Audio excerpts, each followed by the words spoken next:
Gauss function দুই ধরনের একটা গুরুত্বপূর্ণ কথা। Gauss function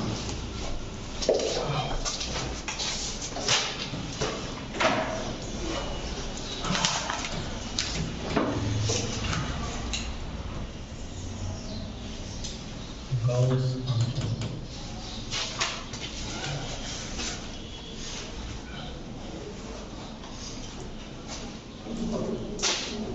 x belongs to R.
এই হলো গাউস ফাংশনের সংজ্ঞা। এটা পরীক্ষায় গাউস ফাংশন কাকে বলে? x অপেক্ষা বড় নয় এমন এই বইয়ে কি কোনো দশমিক সংখ্যা ব্যবহার করার সুযোগ আছে? এই বইয়ে কি পূর্ণ সংখ্যা ব্যবহার করা? আমি x যাই দেই না কেন ফলাফল হইতে হবে কি পূর্ণ সংখ্যা। তেমন পূর্ণ সংখ্যা যা x এর বড় হইতে পারবে না, তবে সবচেয়ে বড় পূর্ণ সংখ্যা হইতে হবে কিন্তু x এর বড়। বৃহত্তম পূর্ণ সংখ্যা কিন্তু x এর বড়, অর্থাৎ x এর নিকটবর্তী সবচেয়ে বড় পূর্ণ সংখ্যা কিন্তু x কে অতিক্রম করতে পারবে না। x এ কি করতে পারবে না? অতিক্রম x এর বড় হতে হবে। নোট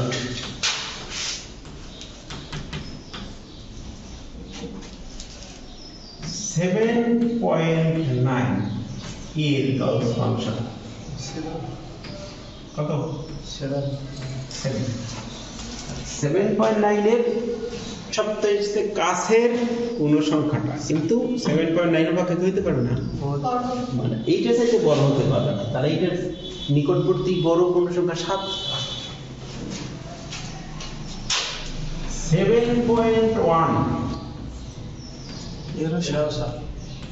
তাহলে দেখো অসংখ্য সংখ্যার গাউস ফাংশন একই হতে পারে।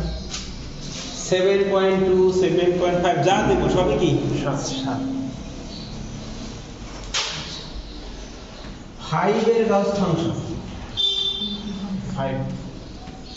এই সংখ্যাটায় যখন দশমিক নাই তার গাউস ফাংশন সে নিজে ক্লিয়ার। 0.3 এর গাউস ফাংশন 0।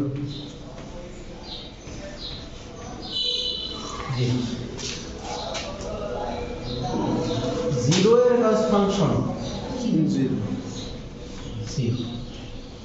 -4 এর গাউস ফাংশন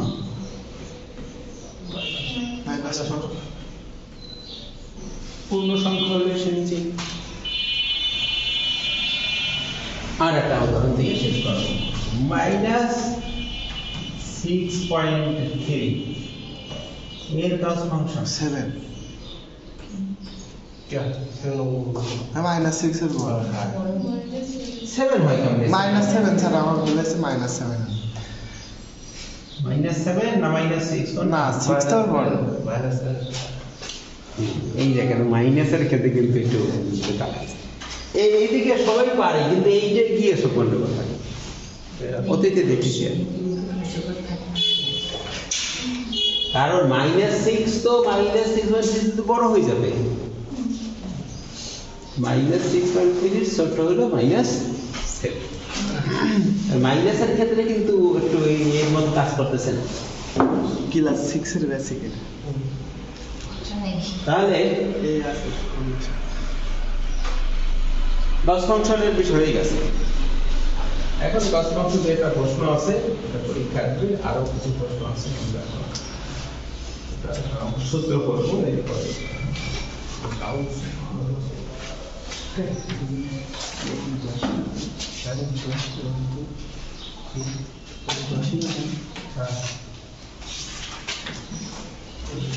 আচ্ছা এখন খেয়াল করো তাহলে x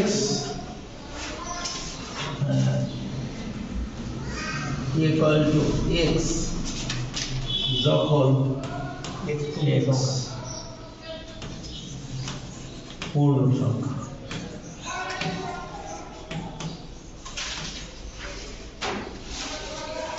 x not equal to x যখন x পূর্ণ সংখ্যা নয় এই তো কথাটা তাই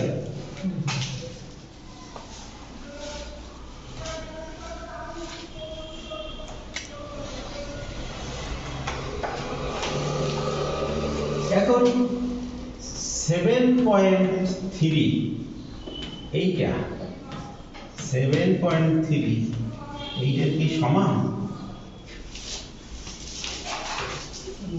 ডিফারেন্স আছে কত ডিফারেন্স 0.3 বুঝলেন এটা কত ছিল একটু খুঁজে এইটু বুঝতে পারলেই বোঝানো যাবে সেই কিছু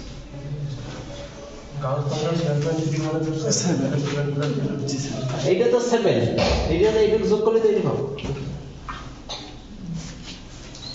বুঝা গেছে আর যখন এইটা পূর্ণ সংখ্যা 8 প্লাস 0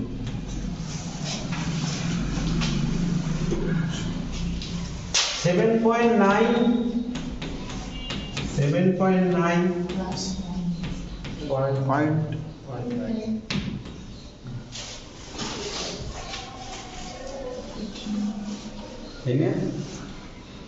তাহলে এই জায়গাটা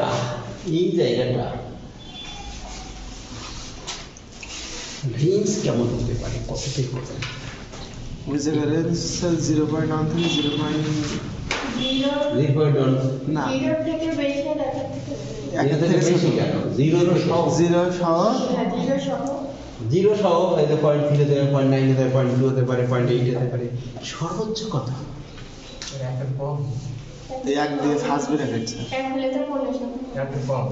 একের কম একের সেটা 0.9 যাও একের কম কারণ এই যে কোনদিন 1 হতে পারবে না কত তাহলে একটা আমি সূত্র পেয়ে গেছি তোমরা যা বলছো আমি লিখে দেখো সেই সূত্র বুঝে আসে কিনা therefore আমরা বলতে পারি x equal to x এর Gauss function plus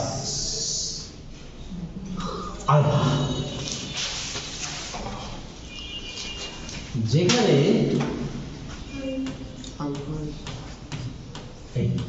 এইটুকু বুঝতে পারলে আমাদের আর কাজ হয় আর কিছু লাগে না এতক্ষণ আলোচনার সিদ্ধান্ত হলো এটা মানা যায় জি স্যার যে আমাদের ওইখানে যেটুকু বাড়তি থাকবে সেইটুকু জিরো বা জিরোর বড় বাট তাকে বন্ধ করবো আমরা 40 নম্বর পৃষ্ঠায় উপাত্ত 39 100% পরীক্ষার জন্য আর সেকেন্ডে আবার সন্দেহ লাগতেছে বলেন স্যার এটা বই বের করো 40 পৃষ্ঠা 40 পৃষ্ঠা 39 এই হ্যাঁ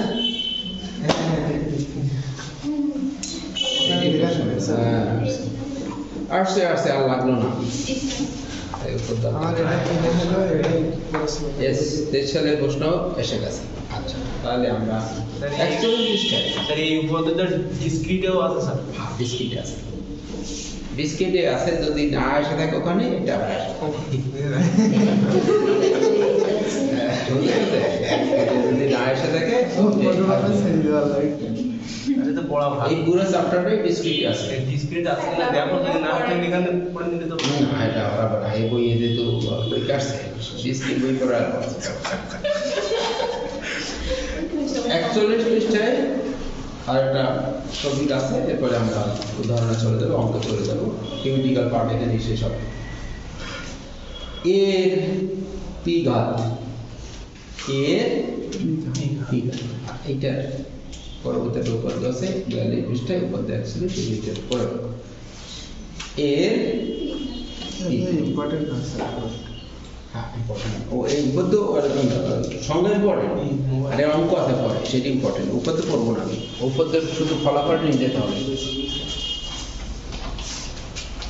তাহলে আমরা করতেছি এ এর পি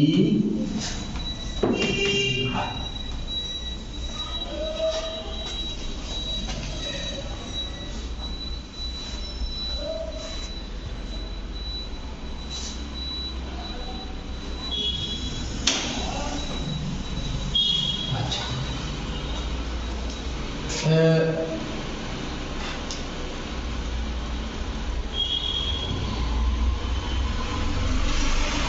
80 সংখ্যা কত 80 এইটা হলো একটা ধনাত্মক পূর্ণ সংখ্যা এই সংখ্যা ধনাত্মক পূর্ণ সংখ্যা ধনাত্মক পূর্ণ সংখ্যা তাহলে এ হবে একটা ধনাত্মক পূর্ণ সংখ্যা যে কোনো ধনাত্মক পূর্ণ সংখ্যা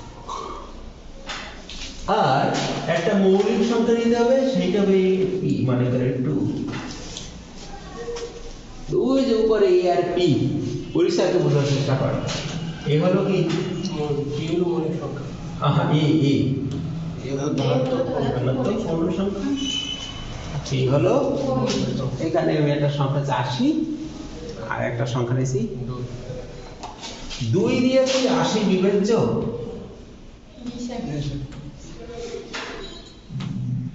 2 স্কয়ার দিয়ে কি 80 বিভাজ্য 2 কিউব দিয়ে কি 80 বিভাজ্য 2 টু দি পাওয়ার 4 দ্বারা কি 80 বিভাজ্য আসলে 2 টু দি পাওয়ার 5 দ্বারা কি 80 বিভাজ্য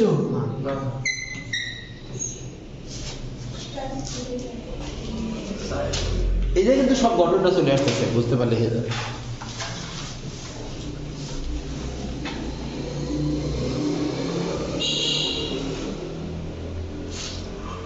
তাহলে 2 এর সর্বোচ্চ ঘাত কত যে সংখ্যা দ্বারা 80 বিভাজ্য 4 এইটাকে বলা হয় 80 এর 2 ঘাত 80 এর অর্থাৎ এর পি ঘাত হলো এমন একটা বৃহত্তম পূর্ণ সংখ্যা সর্বোচ্চ পূর্ণ সংখ্যা যা পি এর মাথায় দিলে সেইটা দ্বারা এ বিভাজ্য হবে বুঝে আসছে তাহলে 50 এর 5 ঘাত কত 50 এর 5 ঘাত 2 5 এর মাথায় সর্বোচ্চ কত পাওয়ার দিলে সেইটা দ্বারা 50 বিভাজ্য 2 দিলে 5 5 25 5 5 25 বুঝো কথা 30 এর 3 ঘাত কত 30 এর 3 ঘাত হলো স্যার হল 3 এর মাথায় কত পাওয়ার দিলে সেইটা দ্বারা 30 একই তো স্যার 3 দ্বারা 30 বিভাজ্য কিন্তু 3 স্কয়ার দ্বারা 30 বিভাজ্য নয়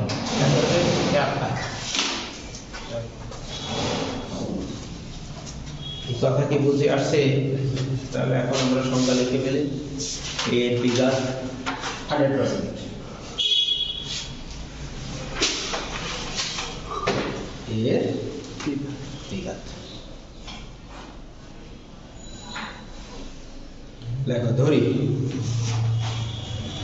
a একটি ধনাত্মক পূর্ণ সংখ্যা এবং p একটি মৌলিক সংখ্যা।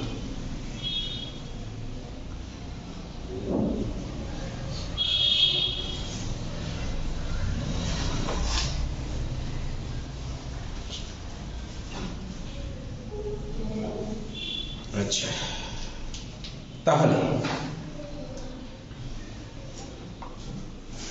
এর পি ঘাত হবে বৃহত্তম পূর্ণ সংখ্যা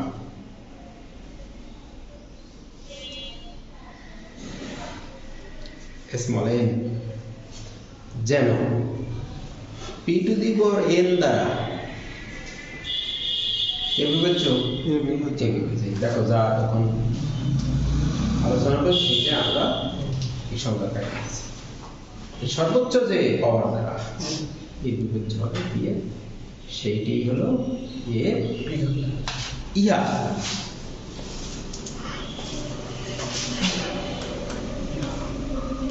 গামা পি।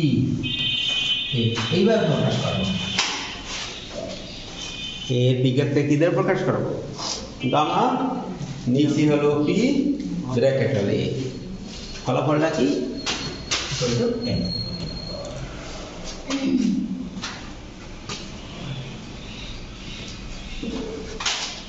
উদাহরণ গামা 280, কথা পাইছি না?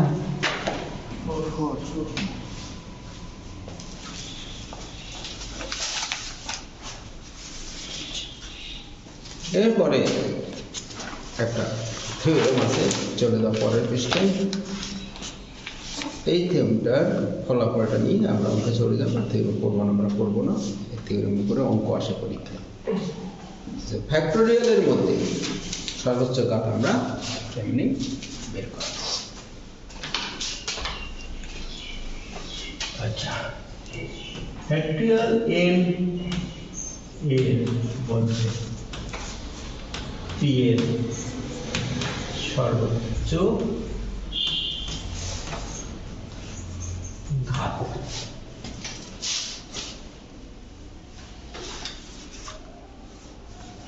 ফ্যাক্টোরিয়াল সংখ্যা তো অনেক বড় সংখ্যা হয় না? অনেক বড় সংখ্যা। যদি তোমাকে বলা হয়, প্রথম ধরুন দিই বলি ফ্যাক্টোরিয়াল 10 এর মধ্যে 2 এর সর্বোচ্চ ঘাত নির্ণয় করা। 2 এর সর্বোচ্চ কত পাওয়ার দিলে ফ্যাক্টোরিয়াল 10 বিবেচ্য করতে পারবে? এর অর্থ ফ্যাক্টোরিয়াল 10 এর 2 ঘাত, 2 ফ্যাক্টোরিয়াল 10 মানে কি? ফ্যাক্টোরিয়াল 10 মানে হলো 10 into 9, 1 into 2 into 3 into 4 into 5 into 6 into 7 into 8 into 9 into 10। Help, ঠিক আছে? 2 এর সর্বোচ্চ কত পাওয়ার দ্বারা ফ্যাক্টর 10 বিভাজ্য? এইটার ভিতরে একটা 2 আছে, 8 এর ভিতরে একটা 2 আছে, 8 এর ভিতরে একটা 2 আছে, 8 এর ভিতরে একটা 2 আছে, 8 এর ভিতরে একটা 2 আছে, আর এগুলোর ভিতরে কোনো বিভাজন 2 নেই, এগুলো সব বাদ। তাহলে পাচ্ছি কত? 2 টু দি পাওয়ার 5, পাঁচটা 2 পাচ্ছি। ক্লিয়ার? 2 টু দি পাওয়ার 5। সেইটা কেমনে পাবো? 10 কে জাস্ট এই যে এই সংখ্যাটাকে ফ্যাক্টর ছাড়া এই 2 দিয়ে ভাগ দিয়ে দেব। এর গাউস ফাংশন এর কাজ ফাংশন পাস হবে। যদি 11 হতো তাহলে পাস হতো। তাহলে কথা সহজ। এই যে সংখ্যাটা থাকবে, টুয়েলভের যে সংখ্যাটা থাকবে, এটাকে কত দিয়ে, এটা দিয়ে ভাগ দিতে হবে। ক্লিয়ার? কিন্তু কথা আছে, এই পাঁচটা 2 ছাড়া আরো তো 2 আছে। এই 2 এখান থেকে নিয়ে গেলাম, এই 2 যে উৎপাদক হলো, এটার সাথে একটা 2 থেকে গেল না, একটা 2 এখানে রয়ে গেছে না, 4 এর মধ্যে 2 গেলে 2 রয়েছে না, এইখান থেকে 3 রয়েছে, এইখান থেকে 4 রয়েছে, এইখান থেকে 5 রয়েছে।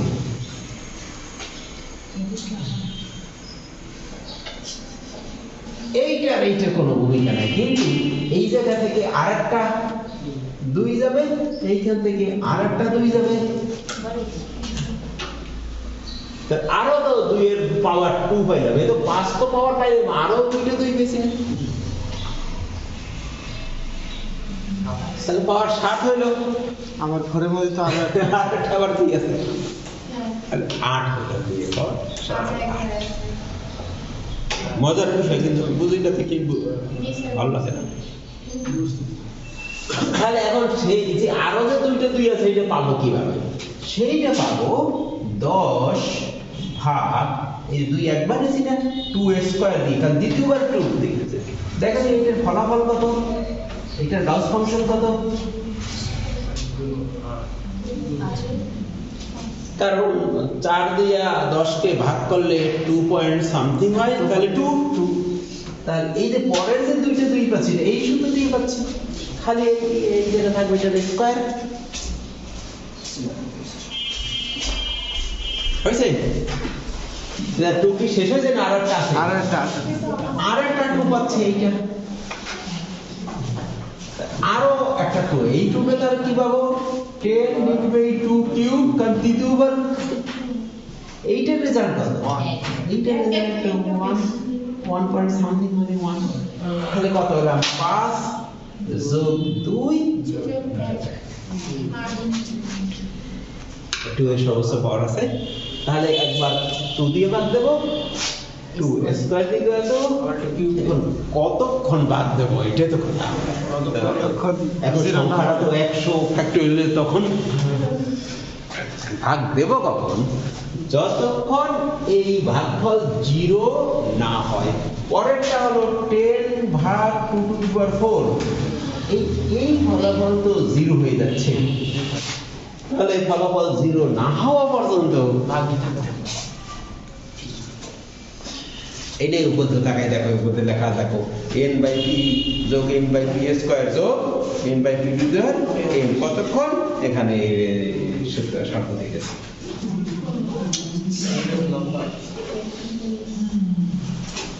এই বুঝে আসছে কথা?